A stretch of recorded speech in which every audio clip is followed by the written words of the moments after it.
Sondheim appears to find freedom in writing in online environments and favors creating web text from code work rather than drag-and-drop website formats, as he points out when he says,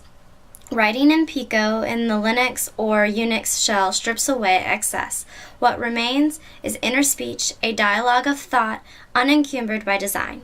He enjoys creating in a space that is not limiting, but I think his love of the limitless is one reason why writing under is so difficult to understand at points, because he becomes less mindful of his audience's ability to understand and learn from his text. Sondheim introduces a lot of theory and philosophy about writing in an online environment,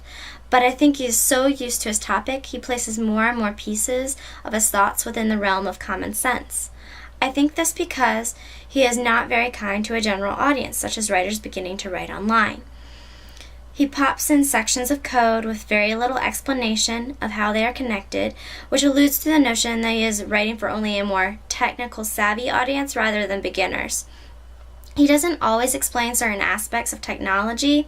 expecting his audience to understand that certain concepts he is discussing are common sense when they are not. For example, there is no explanation of what Pico or Linux or Unix is in the above quote,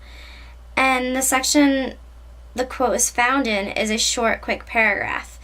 which only hints at Pico being some kind of design tool and Linux or Unix being possible spaces in which to do the designing. Sondheim forgets not everyone may be familiar with these terms because they are new, or the possibility of future readers not understanding his text because Pico, Linux, and Unix may no longer exist in the same forms as when he originally wrote this text, if they will continue to exist at all, making his text bound by the limits of time. Therefore, Sondheim's audience becomes limited to a possibly older, technical savvy audience rather than a newer, possibly less technical savvy audience.